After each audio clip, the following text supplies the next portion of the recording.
What's up, guys? Welcome back to Between the Pylons. I'm John Camacho. Thank you so much for watching. And guys, today we are talking about the Kansas City Chiefs draft breakdown. And guys, just so you guys know, I am doing this for every single team. So if you're interested, hey, like this video anyway. But subscribe to the channel if you're interested in the other videos that maybe haven't come out yet, or you can check the playlist to see if it's already out.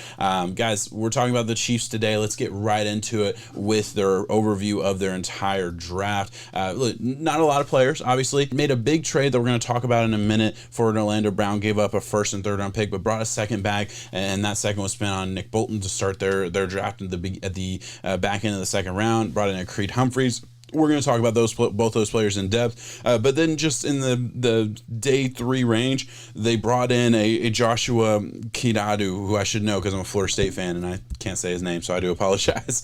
A Noah Grant tight end out of Duke, who should offer a little bit of depth there, and then wide receiver in the 5th round, which I was really surprised they waited until the 5th round to address the wide receiver position, but we'll get into all that. But guys, let's move on. Let's talk about some of the picks they got. We're going to talk about everybody drafting the first 3 rounds, but for this team, obviously, just 2 picks in the second round, and the reason they had that extra pick in the second round is a trade with the Ravens, who I want to bring up real quick. I'm going to put the graphic up for their trade real quick here. Obviously brings in an Orlando Brown, gives up a first and a third, and gets a second back, and to me that's great value, especially considering the fact they were able to bring in a Nick Bolton, who I mean a lot of people had mocked in the first round. A lot of people, if he wasn't in the first, he was going top into the second. I think most people thought he was going to be a top 50 pick at the very least. He falls all the way to 58 overall, and that was a slam dunk pick for the Chiefs, who definitely need help at that linebacker position. Anyway, so overall, listen, this is a trade I don't think any team won or lost. Obviously, we're not going to be able to know now, but the Chiefs were able to fill in the big need at left tackle, and then also a secondary need at linebacker with that trade, and all they had to do was give up a first and third, which feels like a lot, but really it's 1 draft's worth of picks. You're not giving up future assets or anything, and I think that's there's a little bit of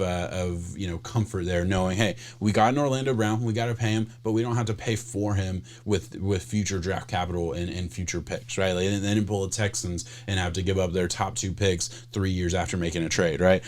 So I know I just slight jab at the Texans for no reason, but I'm a Dolphins fan, so I gotta mention as much as I can, right? Moving on with that first guy they got, Nick Bolton out of Missouri. I think this is a great pick for the Kansas City Chiefs. He's a tough, physical, downhill hitter. Now my biggest issue is, like, I didn't feel like he has special like play speed. I did think he was a little bit undersized, and I thought he struggled in the trash, right? This is a guy I didn't think should go first round. I think this is actually really where he deserved to go. I thought it would be top 50. There's certainly a lot to love as far as like the type of linebacker he is. He's just a hitter. He's a player. I don't know. You got to love guys like that are just, play with a little bit of reckless abandon, play with a chip on their shoulder, tough, physical guys like that, and you want those guys in your locker room, right? So I think overall, very good pick. Fits in with that linebacker core that, obviously they have pieces there with a Willie Gay Jr., who they spent on a second round pick last year, and a Anthony Hitchens, who's been, I feel like, there forever, it seems like, but definitely a position of need for the Chiefs, and a position that they've been quietly targeting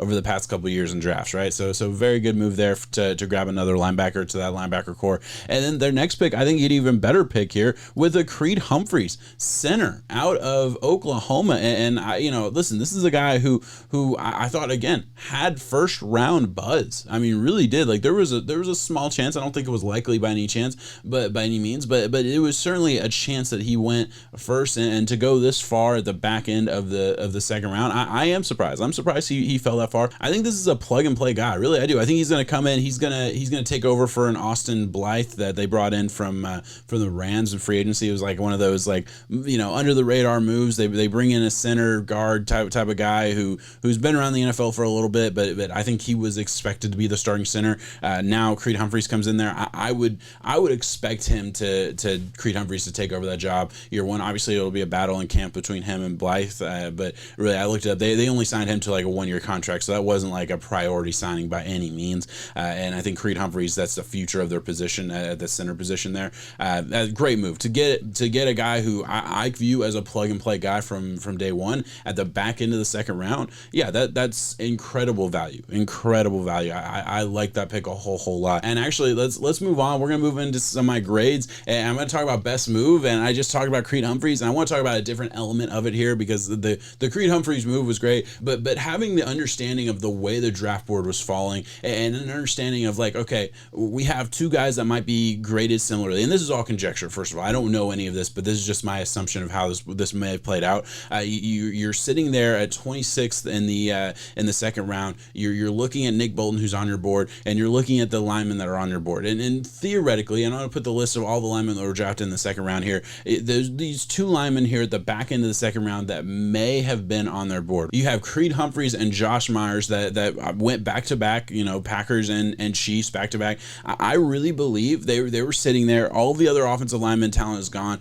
You have two centers, and then it really just fell off, I feel like, as far as like a tier break goes. And I think they looked at the board, they looked at who was picking behind them, and they said, okay, we're going to take the linebacker here, and we're going to take the chance that one of these two guys falls. Now, only one falls, obviously. The other center picked one pick ahead of him, as I said, to the Packers. But I love seeing moves like that, and being able to at least anticipate, like teams that can anticipate, okay, these are the guys that are probably going to fall. This is what's probably going to happen. We have two guys on our board at the same position. We want to get one of them. We're probably going to get one of them. And if we can't, we will be willing to make a move to get one of these guys if one of them goes earlier than we're expecting. Obviously, they're waiting around. One pick ahead of them, both those guys are on the board. They're good. They don't have to make any moves. I think, maybe if one of these guys would have been drafted 3 or 4 picks ahead of them, maybe they make a move, they jump up and go grab their guy, right? So just things like that. I know that's in the weeds, draft nerd here, just kind of like diving into shit like that. And I maybe that's boring for a lot of people, but to me, that's super entertaining and super interesting to just see how things like that play out. And just a great move by the Chiefs, just next level stuff that I really wanted to bring up. And my worst move, I was surprised that they didn't go wide receiver earlier. And I want to talk about that here. And look, obviously you have Tyreek Hill. We all know him. But beyond that, Mecole Hardman, they got out of Georgia 2 years ago, last year, it was 2 years ago. A speedster out of Georgia who's just not developed into like a pure wide receiver the way, a Tyreek Hill did. You have a DeMarco Robinson who they brought back again on another 1-year contract, who's been okay. Like I'm not hating on him, but I really believe this wide receiver core, it's Tyreek Hill, and then obviously we can talk about Travis Kelce as a tight end who is basically a wide receiver. I get that, and he's part of the pass catching crew there, but as just a pure wide receiver, I thought that was a bigger need than maybe the Chiefs did, I guess. And I really thought like there was a chance that like that Nick Bolton pick could have been a wide receiver there. And listen, I get it, there was a limited amount of picks for them in this class, and I already talked about how like I really liked both their picks in their second round. I really did. But to me, I did see wide receiver as a little bit more of a need, and I get it. You have Patrick Mahomes, you can make it work with just about anybody, and I get that concept. But when they picked Nick Bolton, Terrace Marshall was on the board. He went 1 pick later to the Panthers. To me, Terrace Marshall was a first round pick. He was actually at that point in the draft, he was the last first round graded guy that I had on my board, and my board, it means nothing. I get that, but I was very surprised that the Chiefs had him on the board. Maybe there were some injury concerns, there were some medical issues there. Maybe he just wasn't on the board altogether for the Chiefs, and that was never going to be even a consideration. But to me, I think I would have liked that move even more than Nick Bolton. And I like Nick Bolton. I'm not trying to take anything away from it. You can only get one guy, so I get it. I do. But man, I was surprised to see them wait until the 5th round to address wide receiver. Really didn't address it at all in free agency. Let Sammy Watkins go, which they needed to. Sammy Watkins was making too much money for the lack of production you were getting out of him, and it is what it is. And I trust me, Andy Reid can make it work. I get all of those things, but again, minor complaint, I guess, about a wide receiver position that I really thought they would attack and reinforce, I guess I would say. But moving on to my grade, and I do my grades a little bit different. I do 3 grades, and I break it down into 3 things: players, draft value, and needs. So we're gonna do it this way. Players first. Yeah, I'm even a B. I really like the players they got. Good class. You didn't get a lot of guys, but I think the guys that they got were very good. So I'm giving it a B. Very, very positive grade. Very good. I'm happy with it overall. And then draft value, I'm giving it an A. And really, you just look at the first 2 rounds. I already broke down, the move they made, waiting on a Creed Humphreys at the back end of the second round. But they got 2 guys that at least somewhere out there, you could find a mock where they were considered first round eligible, right? And I think both of them were slam dunk top 50 guys by a lot of people's consideration. Creed Humphreys maybe less so because he's a center and he wasn't even maybe the best center on the board. Obviously, maybe even second or third best if you really break it down. But at the end of the day, both of these guys very, very good value. Obviously, getting an Orlando Brown with your first round pick essentially and a third, but you got a second back too.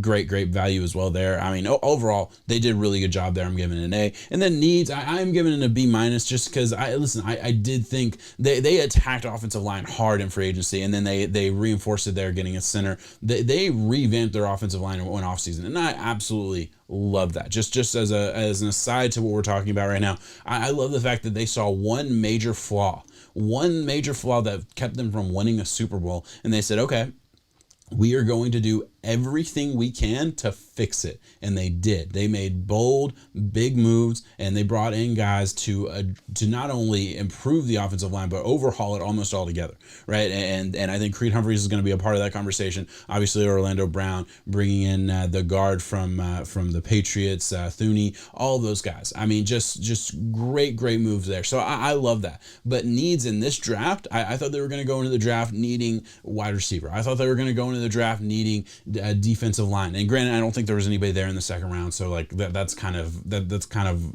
a moot point, I guess. And really, I say defensive line because I think it's fair to say Frank Clark, was non-existent this past year, and I think the injuries were part of that. And I'm sure there's other things that Chiefs fans could tell me that would maybe explain that away. But at the end of the day, he didn't play very well. He didn't play up to the standard I think we were all expecting. And this Chiefs defense, it lives and dies a little bit with that defensive line, or at least it used to. Maybe not so much anymore. But you'd like to have a defensive line that can get after the quarterback, especially for a team that is going to be scoring a lot. You really want corner, and you want defensive ends that can really get after it, right? Those are the two things I feel like you want when on the other side of the ball you have a team that can legitimately score every single time they touch the ball, right?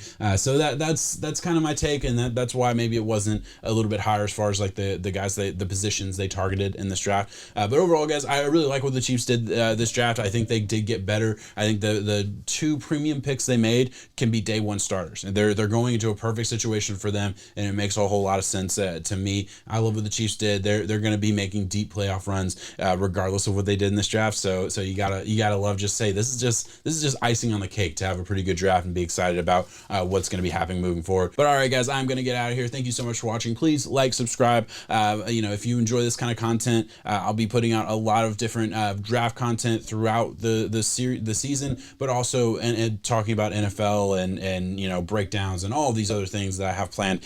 So hey, join the journey with me. It's kind of a smaller channel, but I've been growing rapidly over the past couple months, and I like to keep it going. Thank you so much for watching, guys. Peace.